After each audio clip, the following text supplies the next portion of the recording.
Hello all, welcome back to the channel and welcome to the course on group theory. So today we are going to discuss some more problems related to quotient group, right? So देखो factor group या question group से related और problems को करेंगे, right? So देखो problem क्या है बच्चों? प्रॉब्लम है let n be a normal subgroup. Let n be a normal subgroup of a group G. ठीक है? Show that order of Na divides order of A for any A belonging to G, right? So अपने को ये normal सब group से related problem है, इसको solve करना है. सो देखो सबसे पहले क्या करेंगे, लेट करेंगे कि ऑर्डर ऑफ ए जो है वो n है. फिर अपने को ये शो करना है कि ऑर्डर ऑफ n है जो है वो n को डिवाइड कर रहा है, ठीक है? Then n is the least positive integer. अगर ऑर्डर ऑफ ए एन है मतलब n is the least positive integer such that a power n बराबर ही. यही तो डेफिनेशन होती है बच्चों ऑर्डर ऑफ द एलिमेंट की, ठीक है? तो इससे क्या पता चला, n a पावर n बराबर n ही, राइट? तो इसका क्या मतलब हुआ बच्चों कि n a into a up to a n times, right? This is equal to n, right? ये n टाइम्स है, ठीक है?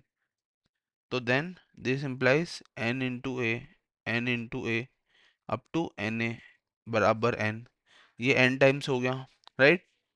अगर ये n टाइम्स हो गया तो n a power n can be written as n which is n a belonging to g by n. ये देखो मोस्ट इंपॉर्टेंट थिंग, मैंने क्या शो करना चाहा कि n बाई n एक factor group g by n का मेंबर है, ठीक है? तो और n क्या है उसकी आइडेंटिटी, क्योंकि उसी को करने पे तो ए n आ रहा है वापस से. तो n क्या है उसकी आइडेंटिटी. इसका मतलब क्या हुआ बच्चों, जो अपन ने थ्योरम पढ़ी थी ऊपर कि order of a quotient group divides the order of the element, right? या फिर order of n a divides order of a, right? तो इस तरीके से मैंने ये प्रॉब्लम को प्रूफ करा, right? Now let's see the next problem. देखो नेक्स्ट प्रॉब्लम क्या कह रही है बच्चों कि if G is a group, अगर G एक ग्रुप है such that G by Z G. देखो जेड जी क्या है, सेंटर ऑफ द ग्रुप. तो सेंटर ऑफ द ग्रुप के कोसेट्स को कलेक्ट करके जो क्वोशंट ग्रुप बनाया गया, अगर वो साइक्लिक है, अगर अपने को ये शो करना है कि वो साइक्लिक है, अगर गिवन है, सॉरी, अपने को क्वेश्चन में गिवन है कि वो साइक्लिक है, where Z G is the centre, ठीक है? Z G is a centre of G, ठीक है? देन शो करना है, अपने को क्या शो करना है बच्चों कि जी हमेशा अबेलियन होगा. मतलब जी जो है वो कम्यूटेटिविटी प्रॉपर्टी को सेटिस्फाई करेगा, राइट? तो देखो लेट अस राइट, अपन ने जेड जी को क्या लिखना कोशिश करा बच्चों, एन के बराबर, ठीक है? मैंने लेट कर लिया कि ये एन के बराबर है. देन मुझे क्या गिवन है कि quotient group g by n cyclic है. अगर quotient group g by n cyclic है तो मैं बोल सकता हूँ कि वो जनरेट हो रहा है एन जी से, राइट? वो एन जी से जनरेट हो रहा है. देन मुझे पता है कि ए बी बिलोंग टू जी, ठीक है? मैंने ये कोई दो आदमी ले लिए सेट जी में. अगर मैंने दो एलिमेंट सेट जी में ले लिए तो मुझे पता है कि n a comma n b cosets है ना, वो जी बाई एन से, राइट? कोसेट का सेट भाई है ना, वो जी बाई एन से बिलोंग करेगा. तो एन ए बराबर एन जी पावर एन, क्योंकि साइक्लिक है तो, और एन बी बराबर एन जी पावर एम, ठीक है? For some n and m, ठीक है? इस तरीके से. तो देखो इस एन ए को लिखा जा सकता है n g into n g up to n g n times, right? This time n a को, राइट? सिमिलरली इस एन बी को लिखा जा सकता है n g power m, right? So देखो अब अपन क्या कर रहे हैं, इस ए जी माइनस एन, ये अगर एन से बिलोंग कर रहा है उसको मैंने ए लेट कर लिया, ठीक है? है ना, n तो दोनों साइड कैंसिल हो गया, तो बचा क्या, a equal to g power m। ठीक है, similarly a power minus g power n belong to n and b g minus m belong to n। ठीक है, मैंने इसको इधर शिफ्ट कर दिया। ठीक है, तो मुझे क्या पता चला कि a g power minus n is equal to x let say, और b g power minus m is equal to y for some x and y belong to n। ठीक है, अगर ऐसा कुछ है, ठीक है, तो मैं क्या लिख सकता हूँ बच्चों, मैं लिख सकता हूँ a को लिखा जा सकता है x इंटू जी पावर n। ठीक है, और b को लिख सकता है y इंटू जी पावर m। ठीक है, ये n है, वेट ये n है। ओके, सो नाउ इस a को जब b से मल्टीप्लाई करा तो ये लिखा जा सकता है x power g power n multiplied by y g power m। ठीक है, इसको लिख सकते हैं x into g n power g n into y into जी पावर m। ठीक है, देन मुझे पता है कि इसको लिखा जा सकता है x power g power n into ji power m as y belong to n बराबर जेड जी। ठीक है, इस तरीके से, तो फिर इसको लिखा सकता है एक्स वाई इंटू जी पावर n इंटू जी पावर m। क्योंकि मुझे पता है कि y जो है वो सेंटर ऑफ द ग्रुप का एलिमेंट है बच्चों, और अगर वो सेंटर ऑफ द ग्रुप का एलिमेंट है तो मुझे क्या पता है कि मैं इन प्लेसेस को आपस में इंटरचेंज कर सकता हूँ by the commute property, right, commutativity property की वजह से मैं उसको इंटरचेंज कर सकता हूँ। तो देन मैंने क्या लिख दिया बच्चों, इसको जी पावर n इंटू जी पावर m, राइट। तो देन इसको लिखा सकता है एक्स वाई इंटू जी power n plus m, right, इस तरीके से। अब जैसे मैंने देखो ऊपर मैंने क्या करा था, इस ए बी को लिखा था, राइट। सिमिलरली क्योंकि मुझे ये शो करना है ना कि जी अबेलियन है, तो मुझे क्या शो करना है अल्टीमेटली कि ये ए बी और बी ए आपस में बराबर होंगे। तो अब मैं क्या करूँगा, इस बी ए को लिखूंगा। जब मैं इस बी ए को लिखना चाहूँगा तो मैं लिखूंगा Y g power M into x जी पावर एन, राइट, इस तरीके से। तो इसको लिखा जा सकता है Y g power M into x बराबर जी पावर एन। ठीक है, अब इसको मैंने इंटरचेंज कर दिया क्योंकि ये प्रॉपर्टी से बिलोंग कर रहे हैं, तो ये x कर दिया और ये m कर दिया और इंटू जी पावर n कर दिया। तो इसको कर दिया y इंटू एक्स जी पावर m इंटू n। ठीक है, तो इस तरीके से मैं क्या बोल सकता हूँ बच्चों, मैं क्या बोल सकता हूँ कि ए बी बराबर बी ए है, क्योंकि मुझे पता है कि एक्स वाई बराबर वाई एक्स होता है for all x y belonging to centre of the group. तो इसकी मदद से मैं क्या बोल सकता हूँ बच्चों कि ए बी बराबर बी ए है, और अगर एक बार ए बी बराबर बी ए आ गया जबकि ए बी ग्रुप जी के एलिमेंट्स थे, तो showing that G is abelian. G जो है वो बच्चों कैसा सेट हो गया, कैसा ग्रुप हो गया, अबेलियन ग्रुप हो गया, राइट। अब देखो यहाँ पे कुछ इंपॉर्टेंट रिमार्क्स है। तो देखो बच्चों रिमार्क्स क्या है, रिमार्क्स क्या है बच्चों, देखो मैं क्या बोल रहा हूँ, we are talking about Z by G. ठीक है, Z G by Z G, sorry, G by Z G, है ना। तो क्योंकि मैं अज्यूम करके चल रहा हूँ कि जेड जी जो है वो नॉर्मल सब ग्रुप है, राइट, जेड जी जो है वो नॉर्मल सब ग्रुप है जी का, as a result which is easily true, right, जो कि एक तरह से ट्रू है कि अपन ने क्या बोला है बच्चों कि जेड बाय जेड जी जो है वो नॉर्मल सब ग्रुप है, मतलब जेड बाय जेड जी में जो जेड जी है सेंटर ऑफ द ग्रुप है वो नॉर्मल सब ग्रुप है। क्यों, क्योंकि मुझे पता है वो साइक्लिक है, और साइक्लिक अगर है तो उसकी डेफिनेशन क्या होती है बच्चों, लेटस अगर साइक्लिक की डेफिनेशन की बात करें तो अपने को अच्छे से पता है कि साइक्लिक की डेफिनेशन क्या होती है, राइट। सो देखो इजीली अपन क्या कर सकते हैं, on the ground we can easily prove that the if g by h is cyclic, जहाँ पे अगर एच कोई सब ग्रुप है जेड जी का, मतलब अपन ने अभी तक जेड जी की बात करी, जेड जी नॉर्मल सब ग्रुप है, पर अगर मैं बोल दूं कि कोई एच है, राइट, जो कि सब ग्रुप है जेड जी का, तो भी जी अबिलियन होगा, राइट। दूसरा कंक्लूजन क्या निकलता है बच्चों कि अगर जी एक नॉन अबिलियन ग्रुप है, अगर जी एक नॉन अबिलियन ग्रुप है, तो उस केस में जी बाय जेड जी वो साइक्लिक नहीं होगा, ठीक है ना। तो उसका काउंटर पॉजिटिव स्टेटमेंट अपन ने लिखने की कोशिश करी, ठीक है। उसके बाद तीसरा रिजल्ट क्या निकलता है बच्चों, ठीक है, वो निकलता है कि अगर जी बाई एच साइक्लिक है, ठीक है, फॉर एच यहाँ पे क्या है, नॉर्मल सब ग्रुप है जी का, ठीक है, देन जी में नॉट बी अबेलियन, मतलब अगर जी बाई एच साइक्लिक भी है, जो सब ग्रुप है जेड जी का, एच एच क्या है बेसिकली, नॉर्मल सब ग्रुप है जी का, तो उस केस में भी हो सकता है कि जी अबेलियन नहीं हो। और उसका एग्जाम्पल देखो बच्चों, अगर जी क्वार्टिनियन ग्रुप है, जी क्वार्टिनियन ग्रुप है और एच अगर उसका सब ग्रुप है plus minus one plus minus iota, ठीक है, देन मुझे पता है कि order of g by h, order of g by h मेरा होगा 8/4 विच इज 2, है ना, जो कि क्या है, एक प्राइम नंबर है ना। अगर 2 प्राइम नंबर है तो जी बाई एच इज साइक्लिक, मैंने प्रॉपर्टी पढ़ी है बच्चों कि group of cyclic prime order is always cyclic, तो उस प्रॉपर्टी से ये साइक्लिक होगा। बट क्या जी अबेलियन है क्या, तो मैं बोलूंगा कि क्वाड्रेटिक ग्रुप जो है वो अबेलियन नहीं होते हैं, राइट। तो ये एक प्रॉब्लम जो अपन ने स्टडी करी, राइट। अब देखो नेक्स्ट प्रॉब्लम, तो ये अपन ने कुछ रिमार्क्स मेंशन करें according to the above problems, right?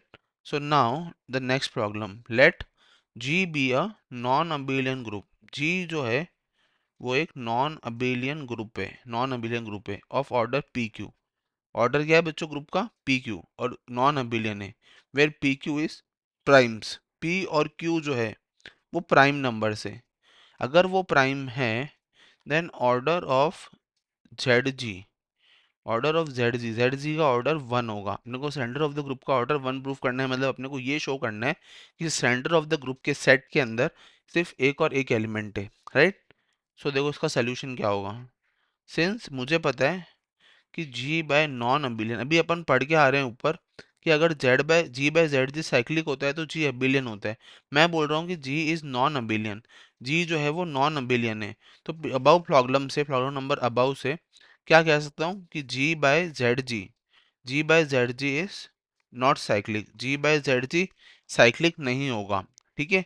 अगर G by Z G cyclic नहीं होगा तो मुझे पता है कि ऑर्डर ऑफ जेड जी, ठीक है, order of Z G divides order of G, ठीक है, which is equal to p q, ठीक है ना। ये मुझे किसका ऑर्डर गिवन है, देखो नॉन अबिलियन ग्रुप जी का ऑर्डर कितना है पी क्यू, ठीक है। तो अब देखो मुझे क्या पता है कि ऑर्डर ऑफ जेड जी, अब देखो पी क्यू को डिवाइड कौन कौन करेगा, पी क्यू को डिवाइड करेगा या तो वन, या तो पी, या तो पी क्यू, या तो क्यू, और या तो खुद पी क्यू, ठीक है। तो मुझे क्या पता चल रहा है कि ऑर्डर ऑफ जेड जी का ऑर्डर मेरा पी क्यू है, इसका मतलब मेरा जेड जी जो है वो क्या होगा, जी के बराबर होगा, ठीक है। अगर मेरा जेड जी के बराबर हो जाता, अगर मैं ऐसा लेके चल रहा हूँ सपोज, तो उसका मतलब तो हो जाता है कि जी जो है वो अबिलियन है, क्यों, क्योंकि सेंटर ऑफ द ग्रुप हमेशा अबिलियन होता है। तो यहाँ तो ऐसा है नहीं, ठीक है। अगर यहाँ पे ऐसा नहीं है, इसका मतलब मैं क्या बोल सकता हूँ कि ऑर्डर ऑफ जेड जी मेरा पी के बराबर है, ठीक है, ऑर्डर ऑफ जेड जी मेरा पी के बराबर है, this implies order of G by Z जी, ठीक है, order of G by Z G quotient group जो है वो पी क्यू बाय पी आया विच इज क्यू, राइट, अब प्राइम, ठीक है। अगर वो प्राइम आया तो इसका मतलब क्या हुआ कि जेड बाय जेड जी, ठीक है ना, जेड जी बाय जेड जी ये ग्रुप जो है वो साइक्लिक हो गया, ठीक है। अगर ये साइक्लिक है तो ये भी ट्रू नहीं है कि ये साइक्लिक है, क्यों, क्योंकि अपने को ऊपर अच्छे से पढ़ा है कि जी अबेलियन नॉन अबेलियन ग्रुप है, तो वो साइक्लिक भी नहीं होगा। तो अगर वो साइक्लिक नहीं होगा, ठीक है, तो इसी तरीके से अगर मैं ऑर्डर ऑफ जेड जी को क्या लेट करके चलूं क्यों, उस केस में भी यही रिजल्ट आएगा कि नॉट ट्रू, साइक्लिक नहीं होगा। तो ओनली एक ही एक जो है पॉसिबिलिटी बच जाती है, और वो पॉसिबिलिटी ये है कि ऑर्डर ऑफ जेड जी जो है वो वन होगा, राइट।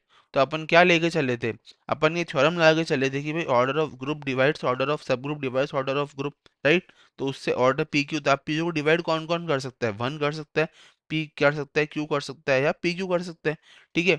तो अपन ने लेट कर लिया कि order of Z G P Q है, तो अगर पी क्यू होता तो इसका मतलब तो क्या होता है कि दोनों ऑर्डर सेम हो जाते हैं, तो इसका मतलब जी अबेलियन हो जाता है, पर जी तो अबेलियन नहीं है। और अगर जी अबेलियन नहीं है तो दूसरी पॉसिबिलिटी क्या बचती है, आइदर पी और क्यू, दोनों ही केस में ये ट्रू नहीं होगा, क्यों, क्योंकि दोनों ही केस में जेड बाय जेड जी जो है वो साइक्लिक आ जाएगा, पर ऐसा केस तो ट्रू नहीं है। तो लेफ्ट चांस पॉसिबिलिटी कौन सी बचती है बच्चों, लास्ट एंड ओनली वन, कि ऑर्डर ऑफ जेड जी जो है वो वन के बराबर हो, राइट। तो इस तरीके से सिर्फ ये प्रॉपर्टी जो है वो बचती है। Now the last problem which will be going to do, right. So देखो लास्ट प्रॉब्लम क्या कह रही है बच्चों, शो डेट, अपने को ये शो करना है कि क्यू प्लस जो है उसके कोई भी प्रॉपर सब ग्रुप नहीं है। प्रॉपर सब ग्रुप मतलब वो खुद ग्रुप या आइडेंटिटी, ठीक है, वो होते हैं प्रॉपर सब ग्रुप्स। तो प्रॉपर सब ग्रुप्स नहीं है of finite index, finite index के प्रॉपर सब ग्रुप नहीं है, राइट। सो देखो, सपोज करो, अपन इसको प्रूफ करेंगे कॉन्ट्राडिक्शन से। सपोज करो कि H is any proper subgroup, H जो है वो कोई भी प्रॉपर सब ग्रुप है G का, राइट। एनी प्रॉपर सब group of G having finite index, G यहाँ पे क्या है बच्चों, Q प्लस, ठीक है। तो any proper sub having finite index, इसका फाइनाइट इंडेक्स मतलब number of distinct coset, right. Then मुझे पता है कि order of Q by h, Q by h का ऑर्डर, अगर H एक प्रॉपर सब ग्रुप है तो Q बाई एच का ऑर्डर N के बराबर है, राइट। अब क्योंकि मुझे पता है कि since H is a proper subgroup, H is a proper subgroup, अगर H प्रॉपर सब ग्रुप है बच्चों, तो मुझे पता है कि there exist A by b belong to Q, है ना, उसकी formation such that A by b does not belong to H, है ना। भाई प्रॉपर सब ग्रुप का मतलब क्या है, खुद ग्रुप या फिर आइडेंटिटी। तो A बाई बी तो कोई ऐसा नंबर है जो S से बिलोंग नहीं कर रहा है, ठीक है। अब देखो, अब अपन क्या कर रहे हैं बच्चों, इसका लेफ्ट कोसेट बना रहे हैं। तो इफ x प्लस एच, इसका लेफ्ट कोसेट वो बिलोंग करेगा q बाई एस से, क्यों, क्योंकि अपने को डेफिनेशन से पता है कि क्वोशंट ग्रुप क्या होता है बच्चों, collection of all the cosets, right, and which we form and then the set form by the collection of all the coset. तो x प्लस एच कैसा आदमी होगा, ऑफकोर्स q बाई एच का आदमी होगा, ठीक है। तो मुझे पता है कि n into X plus H ये बराबर होगा h के, ठीक है। This implies N X plus H ये बराबर होगा h के। इसका मतलब क्या कह सकता हूँ कि एन एक्स एच में बिलोंग करेगा for all X belonging to Q, ठीक है, ऐसा होगा। अब अपन क्या लेके चल रहे हैं, कलेक्शन। तो मैंने x को लेट कर लिया a बाई एन बी, ठीक है। देन मुझे पता है कि n into A by N B जो है वो s से बिलोंग करेगा। मतलब क्या हुआ कि a बाई बी तो s से बिलोंग कर गया, पर क्योंकि h तो क्या था बच्चों, एक प्रॉपर सब ग्रुप था, और अगर प्रॉपर सब ग्रुप था तो अपन को ये पता पड़ा कि a बाई बी तो s से बिलोंग कर ही नहीं सकता, ठीक है। हेंस इस सब ग्रुप, सच सब ग्रुप डज नॉट एग्जिस्ट, है ना। ऐसा सब ग्रुप एग्जिस्ट ही नहीं करता है बच्चों, ऐसा सब ग्रुप एग्जिस्ट नहीं करता है, यही तो शो करना था क्वेश्चन में कि show that has no proper subgroup Q plus का, ठीक है ना। तो ये क्यू प्लस कैसे, ये स्टेटमेंट कैसे लिखी अपन ने, by the property of addition, addition की प्रॉपर्टी से अपन ने थ्योरम लगाई, ठीक है ना। और collection of all the left coset, right. इस तरीके से अपन ने ये स्टेटमेंट पे काम करा। सो ये अपना था क्वोशंट ग्रुप और उससे related problems, right. Now in the next lecture we are going to start homomorphism and isomorphism.